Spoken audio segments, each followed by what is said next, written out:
So we will begin with the last panel. I turn the floor to Cardini. She will be in charge of moderating this session. Thank you, Alejandra. Thank you, Mercedes. We have arrived to the third and last panel about educational policies. And welcome, everybody. And we will continue with the same matters. So we have seen two very interesting panels. The one that talks about the status of the learning situation, and very specialists talk about why we're talking about a learning crisis, but they also offered a lot of information about the current status in the region. We've just finished an intense debates between ex-ministers of education where they talked about the errors and the rights of the reforms in the last years. And now in this panel, we will have a more proactive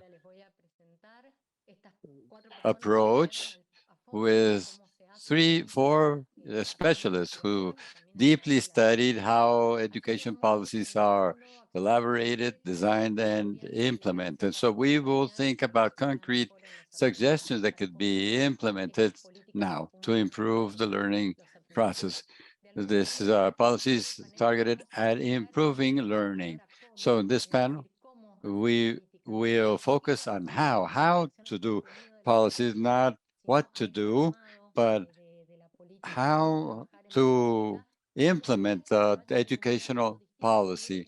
And so we will have different levels of analysis to think through the key factors to achieve sustainable processes of integral learning improvement. We have 4 presentations. One of the presenters has a personal problem. We hope that she will be able to join us later. So we will change the order of the presentation. So we will begin from an Axel Rivas presentation that will talk more about overall governance and educational system planning. Then we will go with Pablo Torche, who will focus more on learning supporting policies and how these are developed throughout time. And the third presentation will be Cristian Bellei, who will reflect on the challenges and complexities of the classroom improvement and innovation. And once these 4 presentations are finished, the idea is to open for Q&A.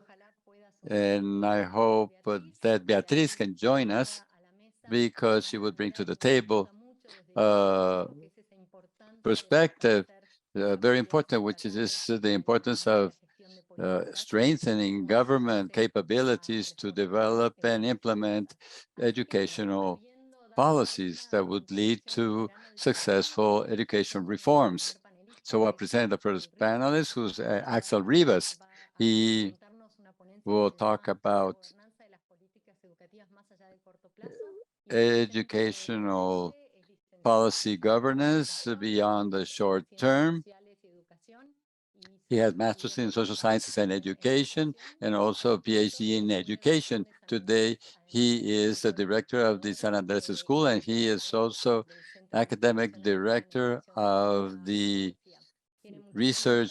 Applied Research Center in this university. He has published several books on teaching, and he will present the main outcomes of his last book, which is an analysis of the different subnational educational systems in Latin America.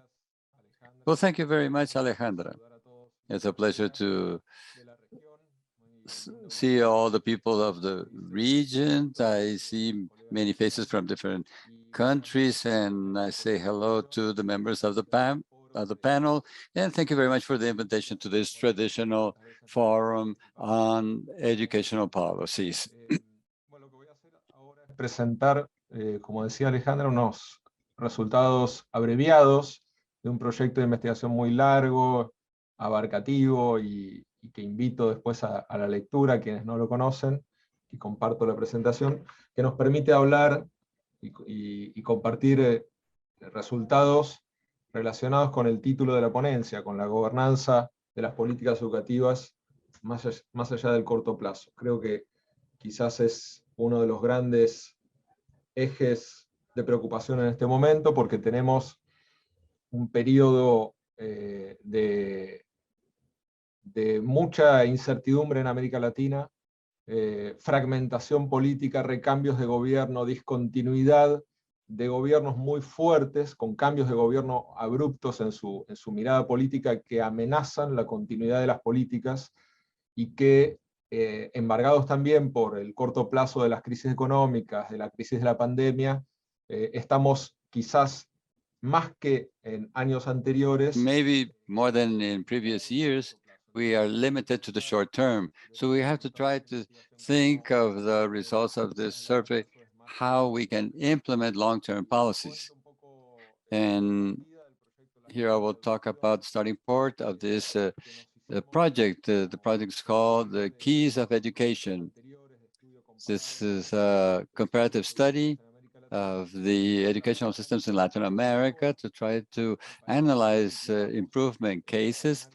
And we multiplied the analysis of educational systems to find countries with high decentralization levels of their educational system. And we studied this from 2000 to 2020. We tried to study cases that had achieved improvements in several educational indicators, especially in quality and in tests, and they were able to maintain them through time. So what are the common keys between these three cases? The results of the survey or the study can be seen here in these books. The first two are the two volumes of the same project. It was a project led by the San Andres University with the Instituto Natura support and other institutions from the region that participated as partners, with a team of 29 researchers that conducted the studies at national level. One of them is present here. So I will tell you what we found. I will share these. The selection of the cases was a major challenge. We studied 486 national educational systems in countries like Argentina, Brazil, Chile, Colombia, Mexico, and Peru, with different levels of decentralization, federal countries and not, and with different contexts, because we studied a long period of time. We systematized all the educational indicators that were available from 24 to 2019, and at the same time that we selected cases through this, based on these indicators, cases that had achieved improvements during several years in the year and in several indicators at the same time, we did another type of analysis, another type of screening to see the more qualitative cases based on 49 expert interviews in the national educational systems of each one of the 6 countries to have a more qualitative perspective. What cases these experts identified as cases of improvement. So we selected 12 cases that you can see here in this table that were very different between them. So this is why we did a typology of the cases of improvement. We wanted 2 per country to be able to represent all the countries in the study. The type 1 cases are very significant improvement cases, well above the country's average, that were mentioned by almost all the experts interviewed. So we have the case of Ceará in Brazil and the case of Puebla in Mexico. Here we have 2 cases of Chile that had very significant improvements, of course, as the same as type 1 improvements, but they were type 2 because they were smaller cases. And the type 3 cases where we had more cases, here we had improvement above the national average in several indicators, especially in educational quality, but they were not as significant improvements as we saw in Argentina. We had Guanajuato in Mexico, and we had Bogota and Boyacá in Colombia. In Peru, it was more difficult to find two model cases. One of the cases had a very clear improvement in the indicator, but it was not mentioned by the experts. Ayacucho and San Martin was the other way around. It was mentioned by the expert, but did not show a significant improvement. Then we went to each one of the places to do interviews and to do an in-depth analysis to try to understand what were the key causes that these improvements were achieved for a long period of time. No, we had these improvement processes in very different contexts. And now we will go to the core of the study. What were the keys, as we say, for the systemic improvements of these cases in Latin America? First place, what we call the platform of the education governance was how the improvement was achieved in the cases analyzed, which it was by the building and sustainability of governance by the institutions. Here, the core hypothesis is that what's important is not what policies are implemented, but rather the quality of the governance of the implementation. What are these capabilities or these key competencies that integrate the education governance platform? Well, in the first place, you have to designate high priority to education. You have to bet on long-term indicators. You have to bet that we will not have immediate results. So we have to separate the logic tensions of any political setting in the region. And in second place, we have to understand the educational system. We have to know how it works and understand the cultures of the political actors or players. And we also have to have respect for these educational players to generate a network of trust. The word trust is really very important as a basis of public policies in Latin America. And our study reveals how important it is to generate this capacity to relate with the educational system. It's not a confrontation or reforms, but they are based on understanding the dynamic and culture of the social players and to understand the internal dynamics of the system. Third place, especially in the cases of more significant improvement, the more sustainable ones, it's very important to have clear goals and to be able to communicate these goals and transform them into practice that can be reached by several social players. We don't want to improve top, bottom, or bottom up, but we want to combine that several players in the policies and schools and schoolrooms that they are capable of understanding the path to go forward. We should not be too far from any measurement. The cases, some cases had measurement systems, but they always have follow-up systems so to leave nobody behind. For example, the case of Ceará in Brazil is very symbolic. In fourth place, we have to create translation devices for curricula and teaching methods. We have to generate a capacity to enter the teaching practices to be able to implement the good terms. And here the case of Pernambuco and Ceará were very important. It was very important to have a very clear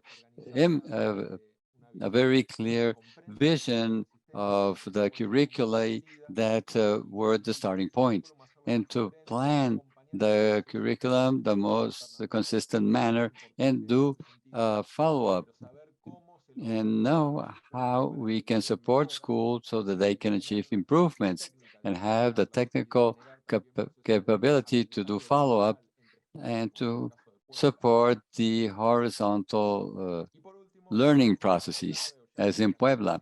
And the fifth key of the systemic improvement is to have an incremental approach. Differently from what seen in the McKinsey report on reforms to improve the educational system, our study finds that we should not formulate universal recipes like the McKinsey Institute does, but we have to have a more flexible perspective. What we found in the cases of improvement is a vision of the educational process with a clear commitment to improve education, and it generates small improvements, in some cases, greater improvements in other cases, and accumulates learnings, trust, and legitimacy to implement new actions that are supported on previous improvements. We don't have to find one recipe. We have to see gradually the context, the resources, the capabilities, the social players, the negotiations to see where we can go forward, make progress in a consistent manner and in a legitimate way. And this allows us to continue making progress through time. Otherwise, you apply a one-for-all recipe applied in any type of setting. We need a much more flexible vision. For example, in Argentina, after a first period of government, it was able to generate an administration system to control the use of public resources. And when these processes were standardized, it was more feasible to carry out improvement in the curriculum. These processes take time, but they leverage the first improvements and generate a more systemic improvement. So for the purpose of this panel, we are going to focus on the long term. We see that in the cases analyzed, they clearly were able to consolidate the results through time. Lonconche and San Nicolas, more than 20 years. Ceará, 17 years, and Pernambuco, 15 years, and they continue working. And the process it continues through time for a long time. And this is the result of having built an education governance platform. And since they built capacity and they good work, it made it more difficult to remove the central players, not only the Ministry of Education, but other intermediate positions. And even with strong changes or abrupt changes of the administration, the teams continue to work together because the project showed the capacity to legitimate the policies that build long-term resilience. And that is very significant compared to the average period of other processes that last 2 years. So you have to create a vision and create a team, knowing how difficult and complex it is to create educational policies in the region.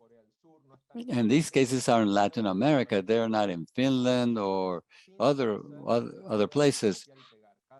So here the idea is not to copy paste. Each context is different, each country is different, but we can use the lessons learned as a starting point. It can help us to achieve good results. So now I would like to share the reflection of our Argentinian pedagogue, Juan Carlos Tedesco, who has been in very IIEP forums, who said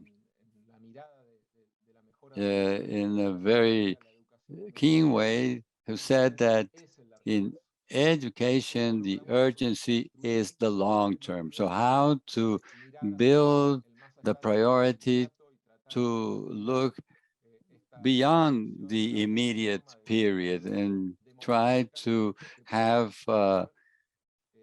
educational governance platform for the long term that was able to incorporate long-term improvements that will not end in the effervescence of a political moment because they are replaced when the administration changes. These are the major challenges that we face in the region. So we need to increase the educational governance platforms to be able to implement educational improvements. Thank you very much for your presentation. I invite you to read the book and to get to know the project, which is very interesting, that based on very concrete cases, it was possible to arrive to these 5 keys to indicate what are the key factors for educational policies to work. Now we go to the second presentation here in charge of Pablo Torche. Pablo will focus on effectively articulating governments with schools. I will introduce him. He is an educator psychologist, and he is specialized consultant in evaluation techniques and educational policies. He worked developing several educational policies in the Ministry of Education of Chile, in the framework of local leadership and developing educational performance standards, and was also in charge of several evaluations of educational programs and schools. So, Pablo, you have the floor, and thank you very much for being here with us. Well, thank you very much, Alejandra, for the invitation. I'm very happy to be here and share some findings that we have gathered during the research that we have conducted. I'm going to share my screen.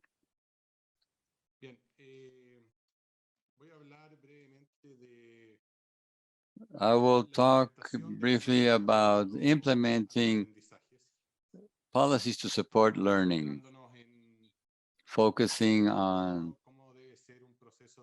how an implementation process should be put in place to generate impact on learning quality, which is the major challenge that we're addressing in this forum.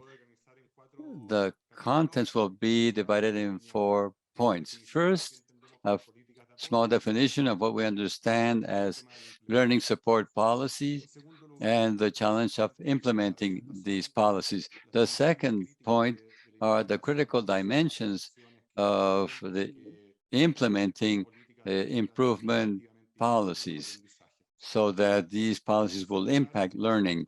Third place, some dilemmas that are produced while implementing any type of educational policies. These dilemmas have been mentioned in the other debates of this forum. And in fourth point, talking about new contributions to strengthen the implementation of learning improvement policies based on cases in the region. So what do we understand by learning support policies? In general, we believe that the main tool of the state to address the learning crisis that we have seen that has been so difficult to overcome in the region, which has become kind of a structural condition of the region. And we believe that these support policies are state policies oriented to address certain functions of the education system. Normally, these policies are focused on the teaching practice, and in the educational leadership. Of course, they can cover other areas like structure, conviviality, but they are normally targeted at the teaching practice and uh, educational leadership. And for implementation of these policies is the institutional roadmap uh, that that the teaching support policies have to go through to arrive to the classroom. Here we begin through a macro level from the central institution, the core institutions, going through a middle level in different districts and municipalities that support this initiative until it arrives to the micro level, which is the classroom. And this transit is bidirectional. It doesn't go only top bottom, but it also, we have to conceive it in a bidirectional manner, because the school is also builds policies that can have impact on the medium level and go up to the top level. And the main hypothesis of this implementation is that the way the supportive policy is implemented has an impact on learning. So we have to see how these educational policies are implemented. And this is what I want to address now. How can we have this institutional transit between these three levels? Critical dimensions of the educational policy implementation that will make a difference, that will have an impact on learning. And there are many other dimensions that do not have an impact on learning. This reflection began in the 80s in the Anglo-Saxon world,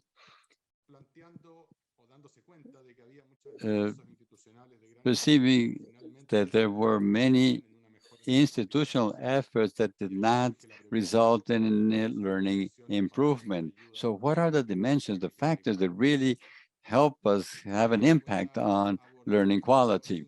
I will talk about 5 dimensions that are summarized here briefly. First, the policy has to have a very clear focus on learning. Second place, it has to have a flexible design. Third place, empowerment and profound change has to be favored. There has to be an assessment and strengthening of capabilities, and we have to support a systemic approach.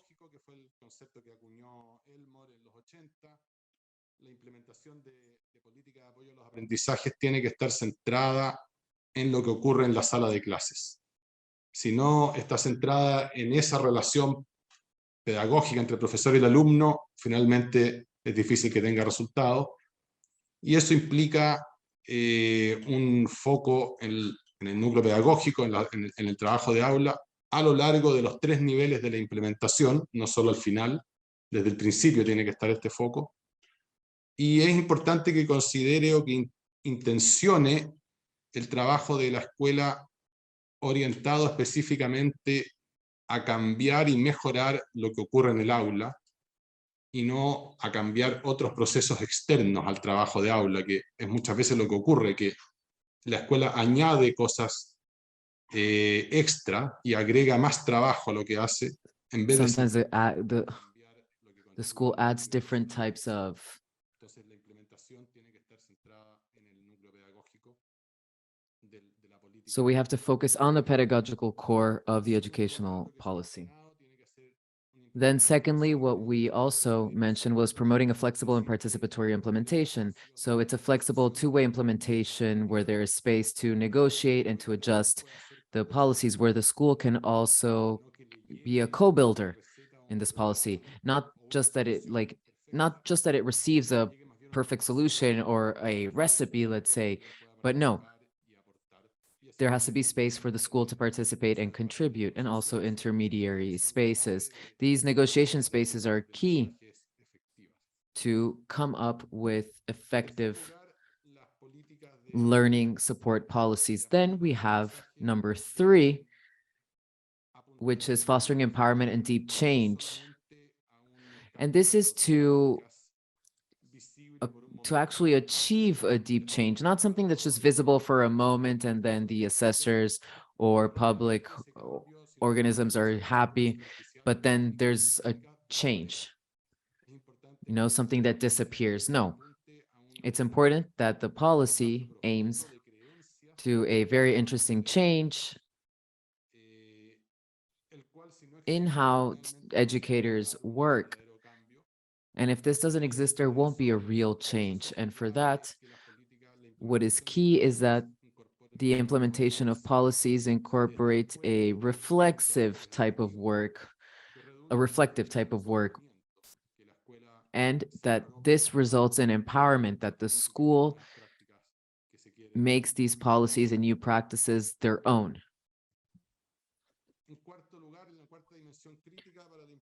Fourth, critical dimensions of policy implementation is paying attention to the different, like the installed capacity in the system, so the professional capacity mainly. It may surprise you, but this is the reason that many policies fail. We believe sometimes that we can import a policy that worked in another context without really paying attention to the particularities of the context where you want to implement it. So research has identified clearly that we need to identify the existing capacities in all levels, in the central level or mid-level, which is the state and public sector, which sustains. This is what Alex was mentioning and some other people before, so that the policy can actually go beyond. We need something that can sustain and implement the policy in the long run. And then in the mid-level, which has to do with the capacity of educators and directors. And then the policy implementation has to be able to diagnose where the gaps are, where strengthening has to be done so that the policy can actually work.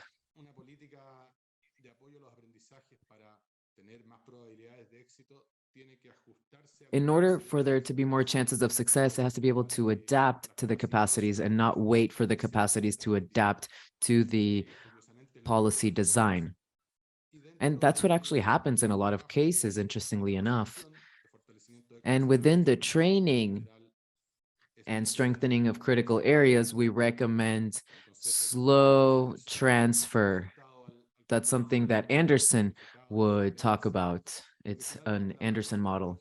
And focus on making a profound change, because it's an expression of visions and beliefs that some educators have regarding what teaching is. And if we don't renegotiate and if we don't discuss with the educators, if we don't discuss this with them, it's hard that the change will be permanent. So that would be a fourth dimension that would favor the implementation of these policies that support learning. And then we have number 5, which is supporting a systemic approach. In order to have an impact in the classroom, we need to have institutional consistency. That's one of the main proposals of the last Fulan studies. That is key to achieve changes in the system, but it's also very hard to achieve. I mean, we have the macro level and how it monitors policies, and it has to be consistent with how the mid-level does it and how the school operates. And for the educator to improve their classes and how they teach, the school's organization has to work in a different manner. We can't expect educators to change if the conditions don't change, if the environment doesn't change, and if the organizational aspects don't change. So that would be the last dimension that we have to take into account. So there has to be an environment so that this educational change can take place. Okay, and lastly, we have some tensions that any educational implementation will encounter. So first of all, school autonomy versus monitoring. So how much autonomy do schools have, do educators have, so that they can process the policy ¿Cuánto énfasis se pone en la regulación y en la supervisión? versus how much emphasis we put on monitoring the school management? And each culture will have to define what the best balance is, an ideal balance. I mean, there are countries that traditionally work with a very high level of autonomy, others that aren't so used to it and they don't work very well like that. So we do have to find concepts that help mediate some areas where there is more autonomy and others where there is more monitoring. And then something else that keeps coming up is autonomy and pedagogical counseling. Usually, support policies have to do with pedagogical councils that go to schools and work with schools and educators. And there is a huge range of possibilities here in terms of discretion and autonomy these counselors have so that they can carry out a proper job and promote some predefined policies.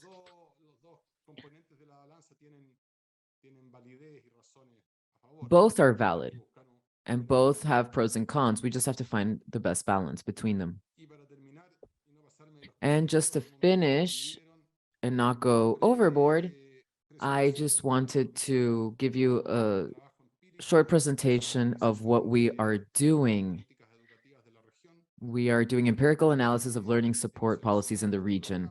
Currently, there are 4 programs that we have chosen.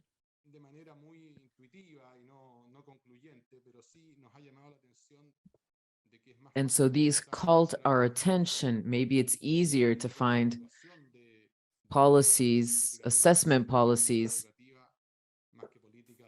in our region more than support policies. These last ones are more structured in the form of isolated programs and not so much as institutionalized policies. We have chosen a program in Peru, and then another one in Colombia that is about educators. Then we have the collective performance project in Chile. And then we have the ESMATE program from El Salvador, which is a project to improve learning of mathematics in primary and secondary education. The idea of this research and what we're starting to gather is to understand how this is seen in reality and what lessons we can get from these practical experiences. So we want to thank the countries that we're working with and the people responsible in each country. And we hope to be able to gather very interesting information about all these programs. Alejandra, thank you so much. Thank you. Thank you very, very much for your presentation. And we hope to see the analysis of that study soon. It's being carried out with Pablo from IIEP. And there was something that you mentioned that is the development of capacities to present the third presentation. But first, I'd like to ask everyone in the audience in Zoom or YouTube to please jot down your questions for the panel members. Let us know where you're from. That would be great as well.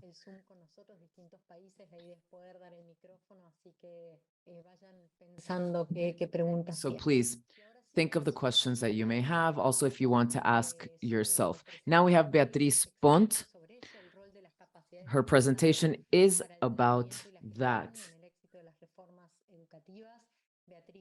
about a basic access for the success of educational reform. She holds a PhD in political science, an MA in international relations, and a BA in political science. She has worked a lot with climate change and other topics, and she has also worked in a lot of countries in all regions of the world. So she has that broader perspective that goes beyond our region.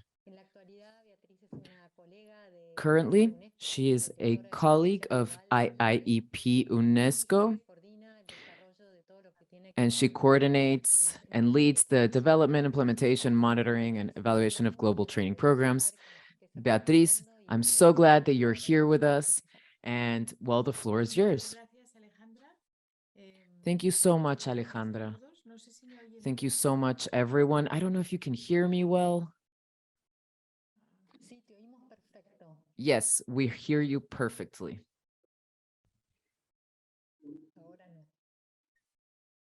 Okay, now we don't hear you. Muchas gracias. Ahora sí me oyen bien, Thank you ¿no? very much. Now you can hear me, right? Yes. Es un placer estar con ustedes hoy. Por aquí son las 8, las 9 de la noche. O sea que voy Here it is 9 p.m. más breve para que So I will be quick. Voy a hablar sobre la implementación, que es la clave del cambio educativo. I will talk about the policy implementation, which is the key to educational change, and I will share my Aquí está. Un momento. Let me show you my presentation. I'm going to share my screen. Let me know if you can see it. Aquí estamos. Pues solo quería empezar, bueno, hablando un poco, tomando. Well, I wanted to start talking about what Pablo and Axel discussed, which has to do with educational planning and policies. So, first of all, it has changed a lot, and it is all more complex than before. Before going from theory to practice, it was just all about a straight line. There was a definition of the problem, the agenda was established, the reform was chosen, the development of the reform, the implementation of the reform, and then the assessment. Well, these processes in practice are not like this. It isn't a straight line that researchers defined and that we, the people who work in educational policies, believe, right? We believe that there's this straight line, but actually it's more complex, it's more confusing. And going from theory to practice, it's not a straight line. And there are different factors that impact. There are many different players. There is resistance to change, and the context is also very important. And this will lead us to see if an educational policy can take place or not. And then we have other factors like COVID, technology, changing governance, and all of this makes the processes be more complex and difficult to carry out. So the people that work in ministries of education and regional departments and local departments of education have a harder time to guarantee that these reforms that are designed on paper, I mean, and yes, it in theory has all the basic elements. We have to see how we take this into a more practical level in schools. And this has already been talked about by my colleagues. But one thing is that there isn't enough research about the implementation. Firstly, because up until now, it hasn't been a priority. And it is based on context and practice, on individual knowledge. And there's very little research. So we start seeing case studies about how reforms are done and carried out. And I think that Axel and Pablo have given us very, very good examples, but we need more research and more implementation models that can be known, recognized, and we have to go from the art of implementation to the science of implementation. So how can we bridge the gap between policy and practice, between theory and practice? Well, the work that I've carried out helped me and others create an implementation framework. Implementation doesn't come after design. They go hand in hand. We can't think of an educational reform without thinking of how it's going to be implemented, how the packaging is going to be, everything. If that isn't thought of, there won't be success. And that requires thinking of 4 dimensions. So first, we need a smart policy design. And this may sound silly, but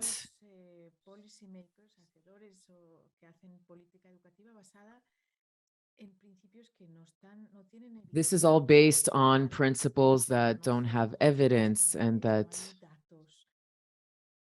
haven't been done before. There's no data. These are things that we have lived in the past, or experienced in the past, seen in another country, but it can't maybe be adapted to another country and that context. So a policy has to be designed based on evidence. It also has to have a clear vision. There have to be tools and resources so that this reform can, or policy can, last throughout time. And then it has to have inclusive stakeholder engagement. From the beginning, we need educators, school directors, people in charge of the region or local government. We need these people to understand and actively participate in the process. And then the students and parents and other people involved. And it's also important for everyone to know what the roles are. Then we have a conducive context. So the idea here is to have an alignment between policy and governance. And we also need a plan to implement it, and it has to be feasible, coherent, and it has to include action. So how is it going to be implemented? Who's going to implement it? How, with what money, etc. So what we have seen with the different analyses in countries that have carried out these reforms is that we see that there is a weak policy design, that there is a lack of know-how on how to translate policy into actions. There tends to be resistance to reforms, but many times, I mean, it may be unreal or just perceived because we don't involve the main stakeholders. And then there are gaps in the implementation strategy. So on the one hand, we see that the policy design requires several questions. So is there a clearly defined vision? Is it justified? Is it inspiring and motivating? Is it related to educational outcomes? So these are examples that I can give of countries that we've worked with. Me and my previous work with the OECD and now at UNESCO. For example, in Wales, there was very well-established steps. And in Estonia as well, they had an educational reform that went till 2035, or agenda that said what they wanted to do until 2035. And then there were countries that are members of the UNESCO, they also have their clear agenda. So the important thing is to have a clear vision.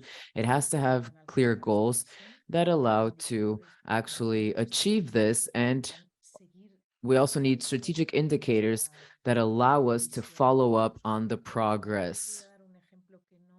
Here I will give you an example. It's not Latin America, it's Scotia, where I had worked in a curriculum reform, who was very good, very significant, called, or that had 4 capacity to develop.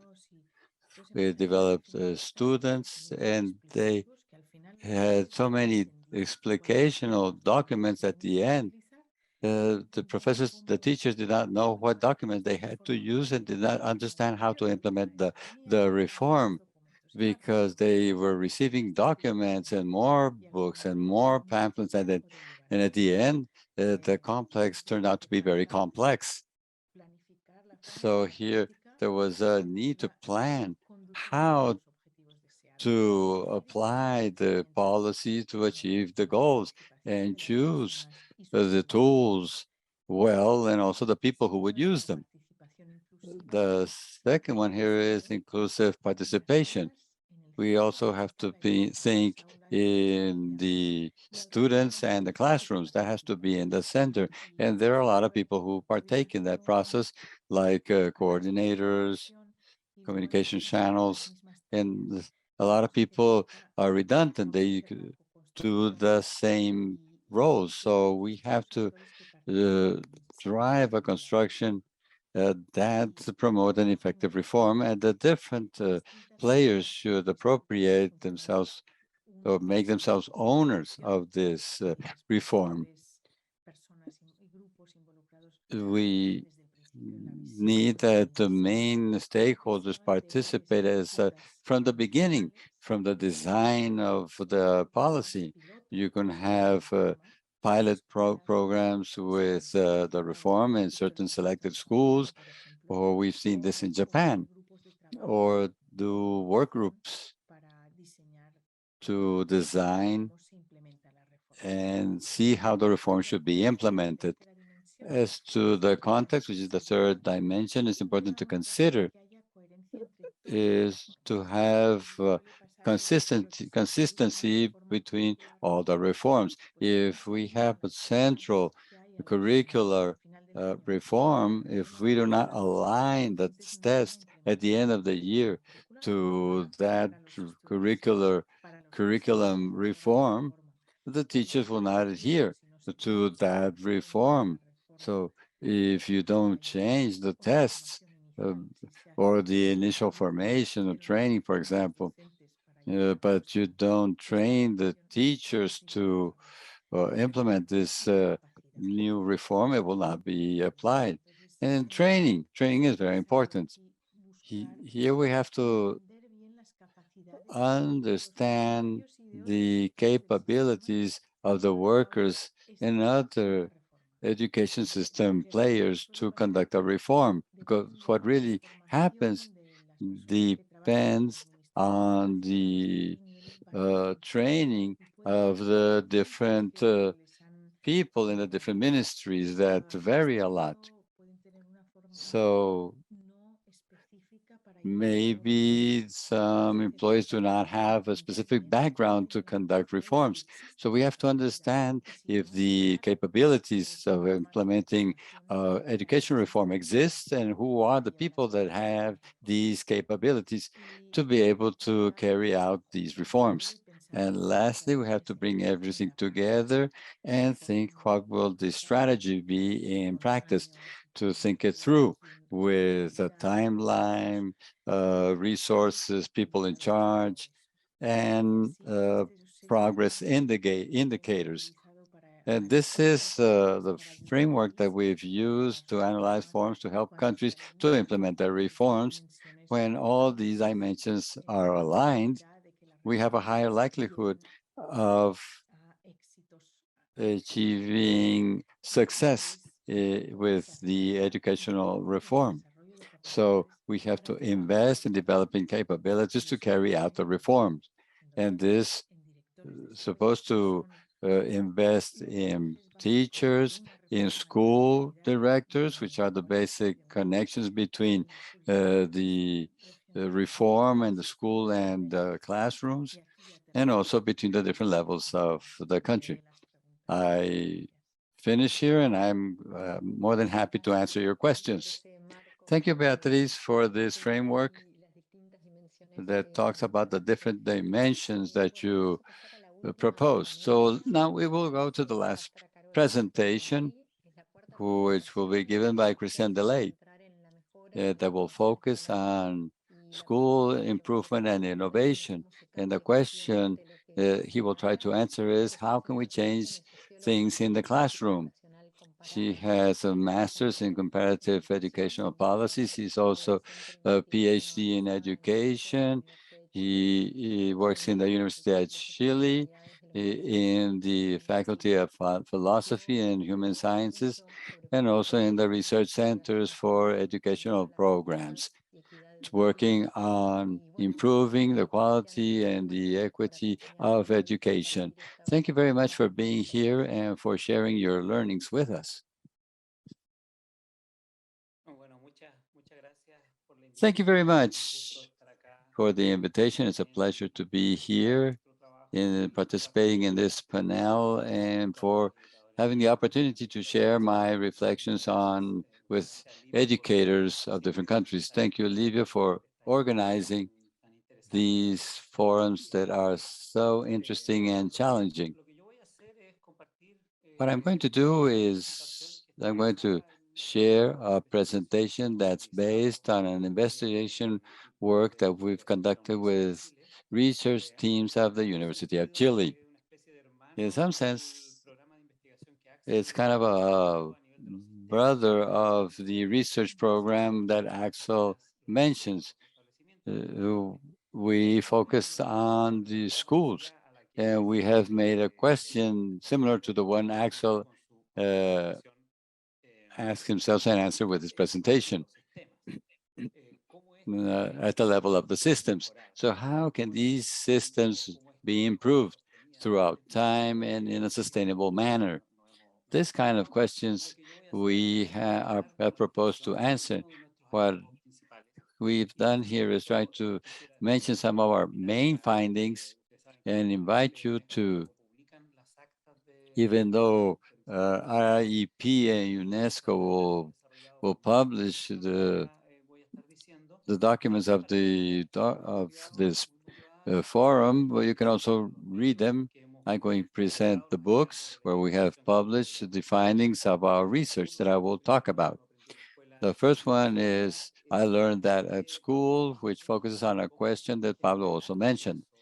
How the improvement processes in school can be maintained in the long term. What we wanted to do is to go deeper in the aspect of the long term because we want to touch upon the sustainability of change. So in the long term, there are certain issues that emerge that cannot be seen in the short term. And finally, as occurs in many countries of the region, we have emphasized a lot in the basic in grade school, basic school, and we kind of forget middle school. So this book proposes the same questions, but on the secondary schooling. And here, what are the central elements in each one of these educational systems?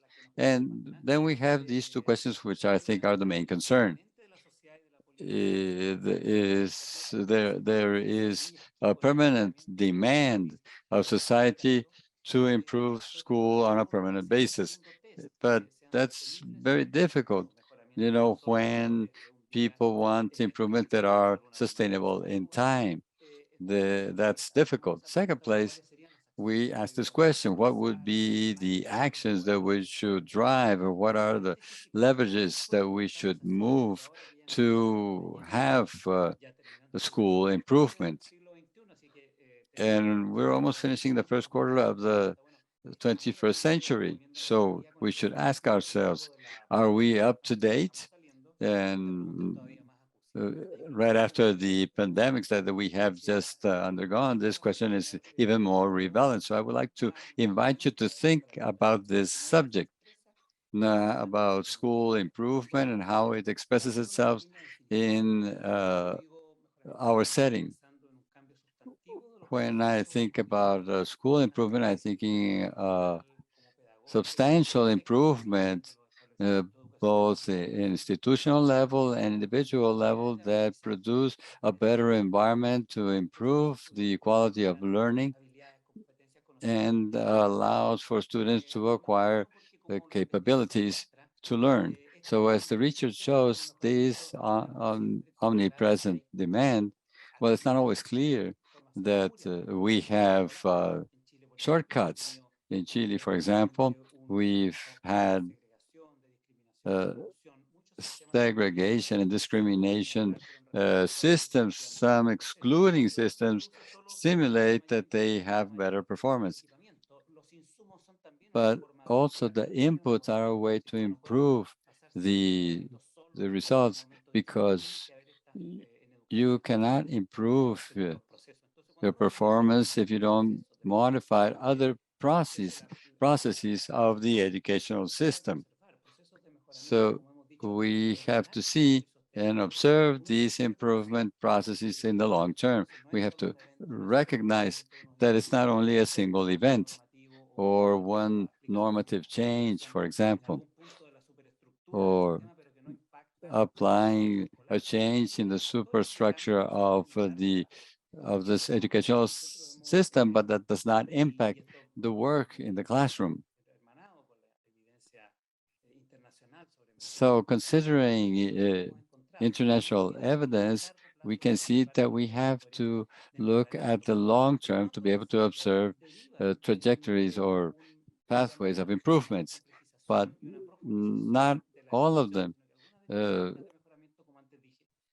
are a good deep dive into the education. Some of these improvements can be very focused and very specific of certain literatures.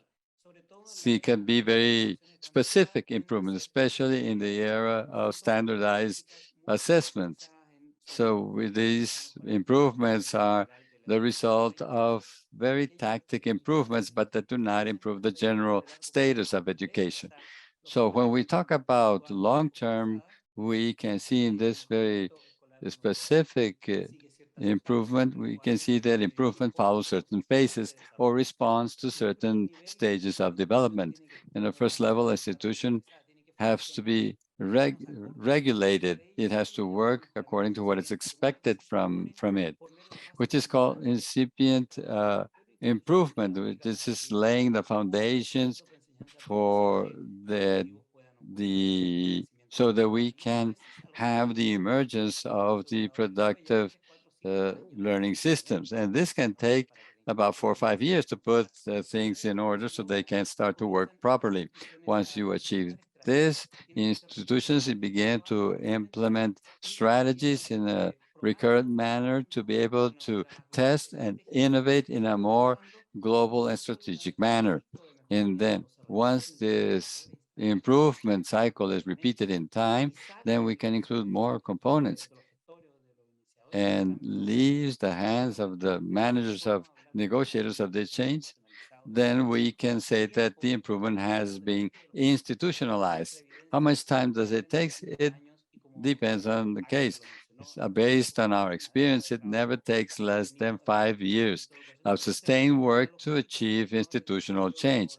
And for politicians and for the press, they always want very fast results. And there are bad news for the educators if they really want to understand how you can have a diagnostic view of a process.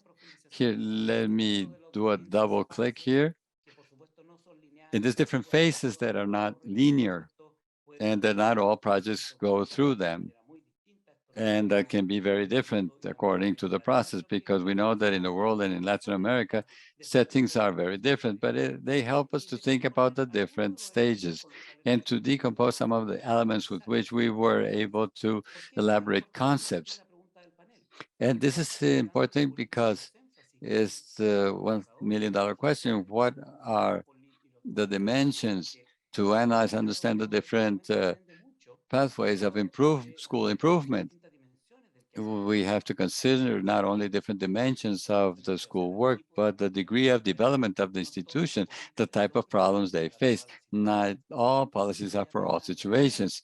Here I'm going to mention these different dimensions to have an idea of the type of challenge that the educational policy, that the policy decision makers face to impact learning in the classroom.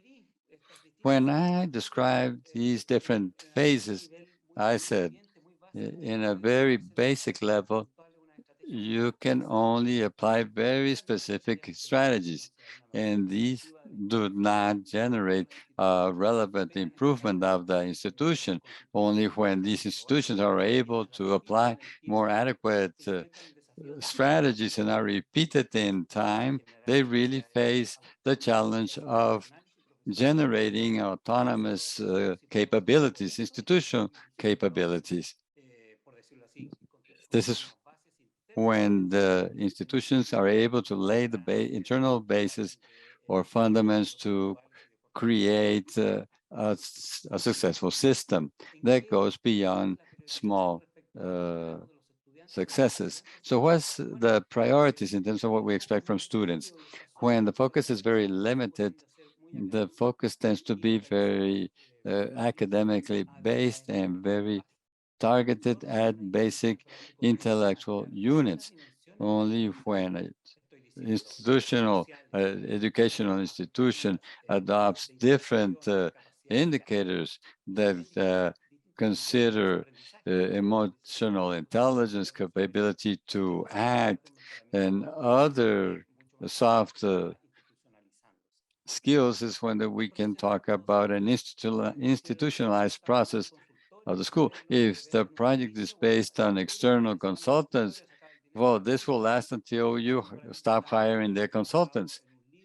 If our transformation is based on the leadership of a very charismatic leader, then our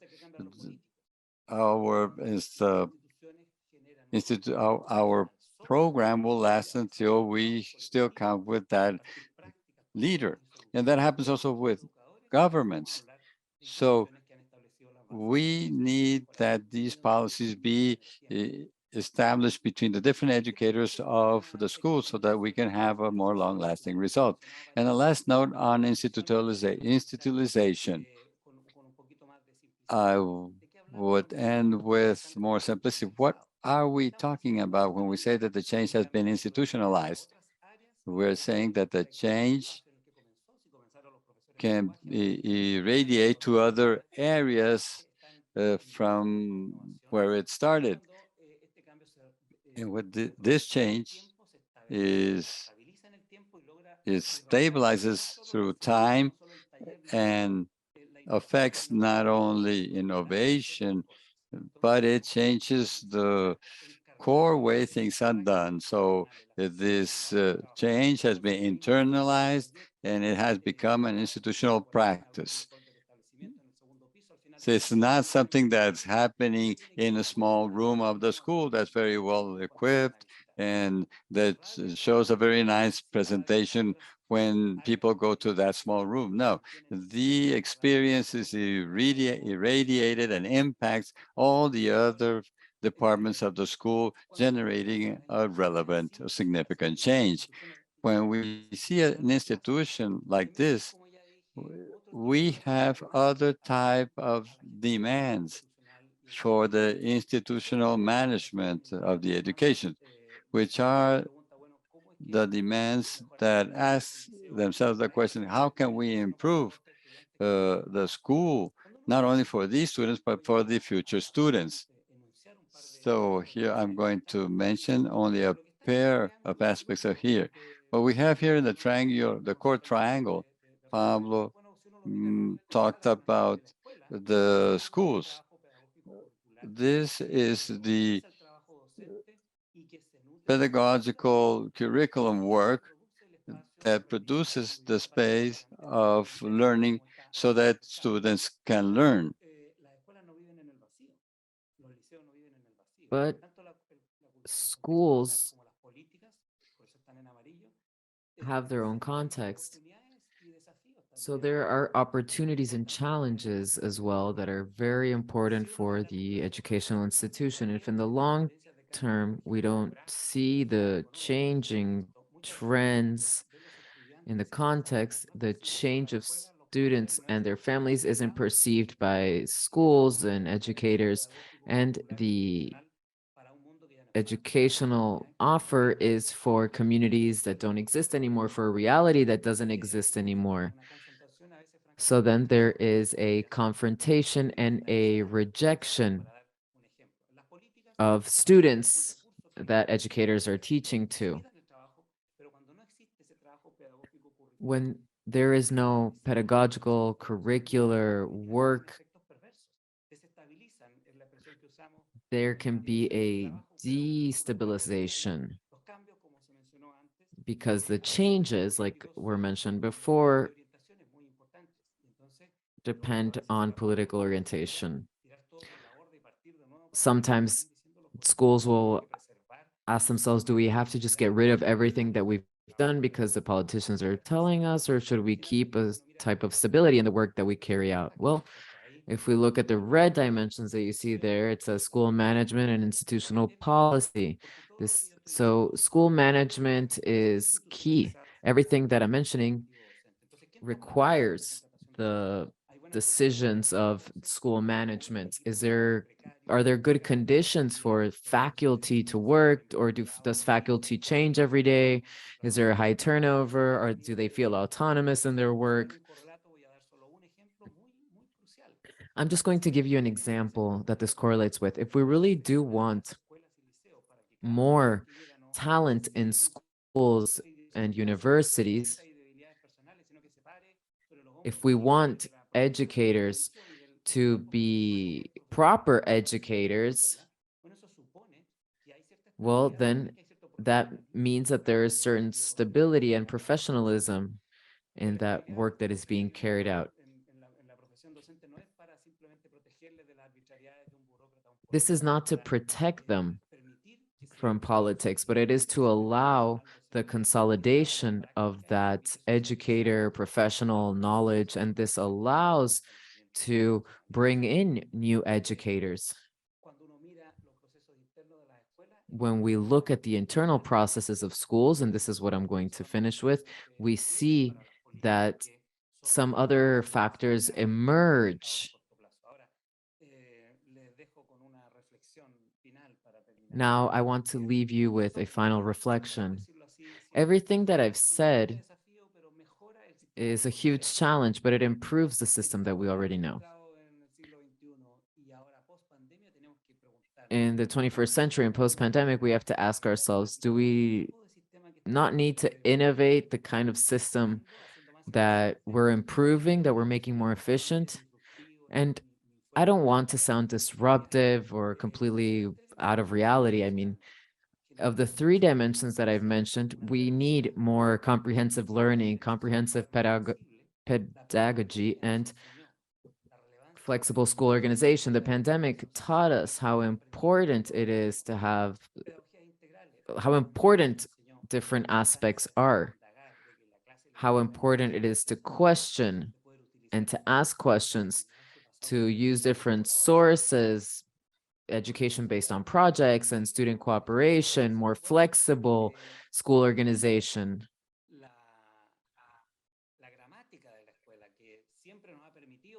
School grammar can also be limiting.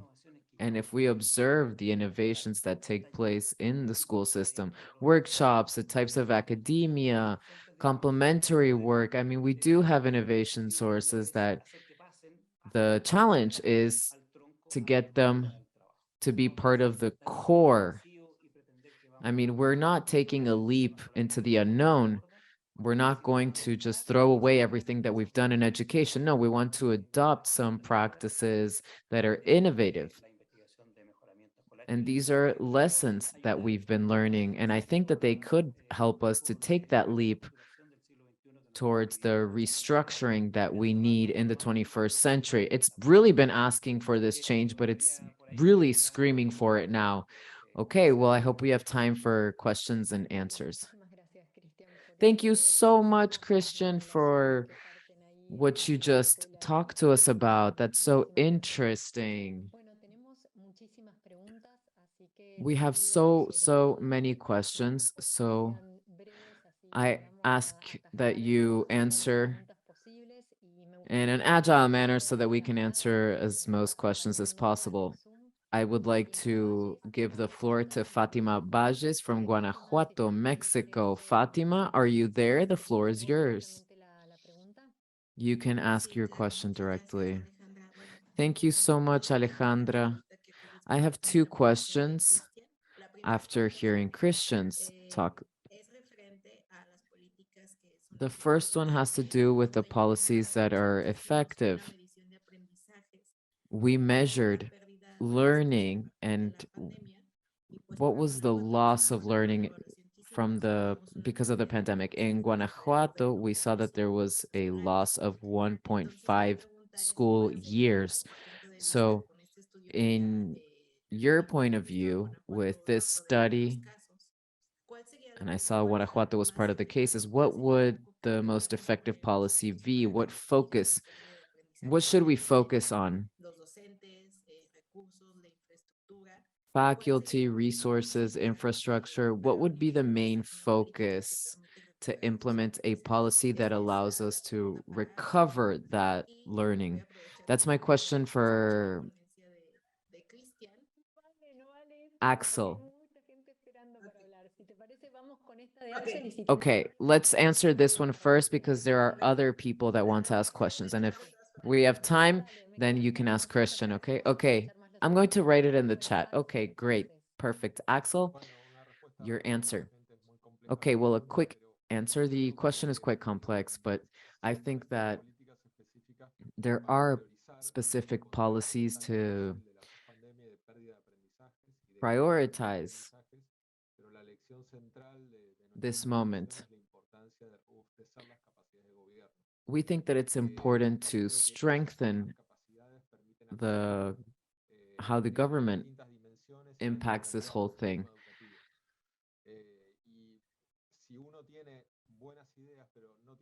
If we have good ideas, but we don't have the capacity to implement them, well, we won't make it too far. So I think that the most important part is to strengthen capacities and especially to achieve an improvement in learning. I think that is the most complex part, and it requires a synchronicity of timing and partnerships.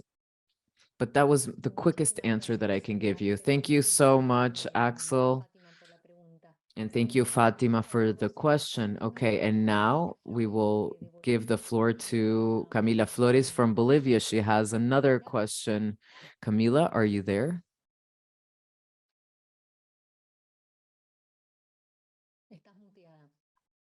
You're muted. Oh, you're muted again. We can't hear you. You unmuted and muted.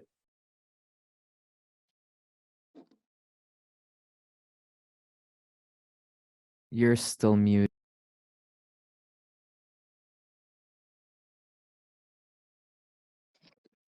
Uy, Camila, mira, no se escucha. Camila, I'm sorry, we can't hear you. Your microphone is still muted. I don't know what issue we're having, but I'm going to ask Pablo a question from someone who's watching us live, and then we can go back to you to be able to hear your question, okay? Because there's something with your audio that is not working, okay? All right, so let's change the question. The question now is a question from Alejandra from Peru, and it's for Pablo Torche. He's asking how to boost or encourage more policies that are not just for assessment. What do you think, Pablo? How could we encourage that in the region? Support policies and not assessment policies. Maybe we can encourage a link between both. That could maybe be a good path to follow. Our region is so big and varied that it's difficult to define a horizon as a region. But a recommendation that could work in all contexts is to make a greater effort to link different policies, because a lot of times assessment policies stick to measuring and delivering results, and they lose focus on the need of how those results have to improve the educational work. And that topic has been quite popular for the past few years, but I think we still have a lot of work to do. We have to see the evaluation or assessment as more than just gathering information, and we have to see it as a strong instrument that is part of the learning process.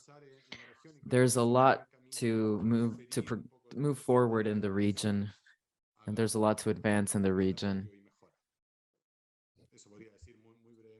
That's what I could say quickly. Thank you so much. Carmen, are you there? Can we hear you now?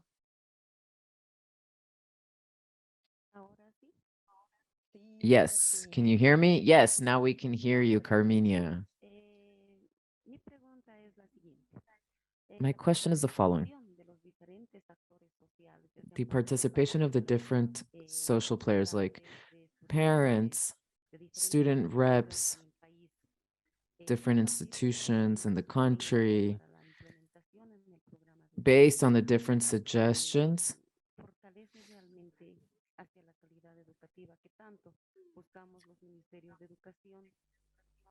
how does that strengthen the policies that might come from the Ministry of Education?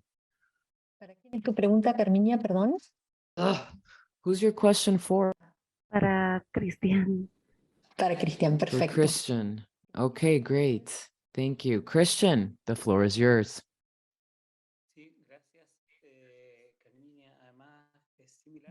Thank you. That's similar to the question that Fatima asked in the chat, the role of parents and communities and other players. What I could say is based on evidence. The relationship with parents is disputed. There isn't just one approach. There are establishments and systems that follow a more professional path and more old-fashioned path. They emphasize a lot more on the teachers and the autonomous responsibility that educational institution has. And this is maybe to compensate what families are lacking. So they think that they have to give the students something that they aren't getting from their families, and that has a certain distance. And we know what the pros and cons are of that approach. I'm just explaining it. And then there's another approach, which is not making parents responsible for their kids' education, but bringing parents in, being closer to parents, because that allows us to have an educational and curricular proposal that is more sensitive to the needs of students and their families and the community. So it's kind of like being more in sync. It's a way of being more in sync. That's what I would say. So the more traditional way is very present in politics, but then there are schools that see parents as clients. They don't want them in schools. They want them pressuring schools from the outside, let's say. So I'd say that the first two that I mentioned are the more common, and I prefer the second.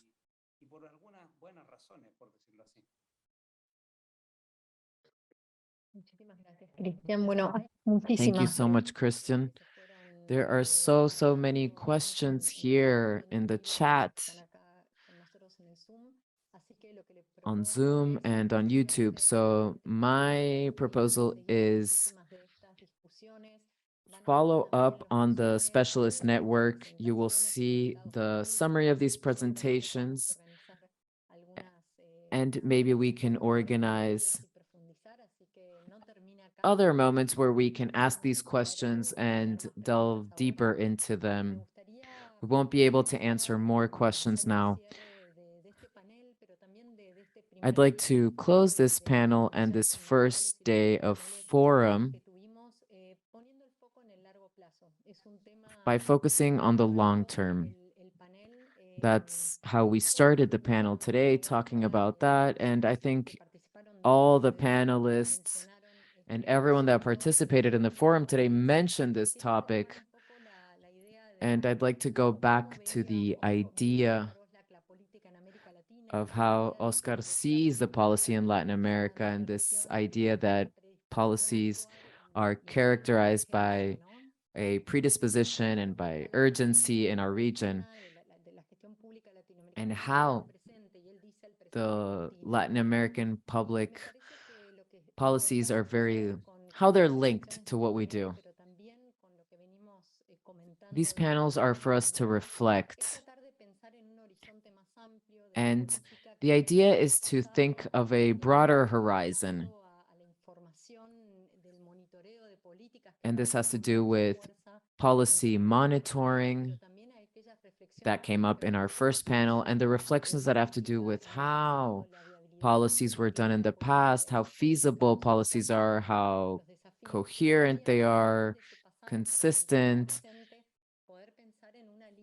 And we can't only think of the past, we have to think of the present and future. What do we want in the future, right? We always have to keep that in mind, and we have to know what the challenges are, what the priorities are for the region. The definition of the future is a political definition, and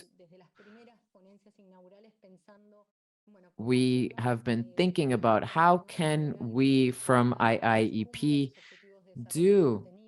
how can we work so that we do achieve the SDGs? How can we get educational policies to be an engine and a way to get a more equal world, a more fair world? Thank you so much for your reflections today. We will see you tomorrow, and I give the floor to Mercedes again. Thank you so much to the panelists and everyone who's here with us today. Great, right on time. Thank you so much, Alejandra. Thank you to the panelists. And now we end the third panel and the first day. Thank you so much for being with us.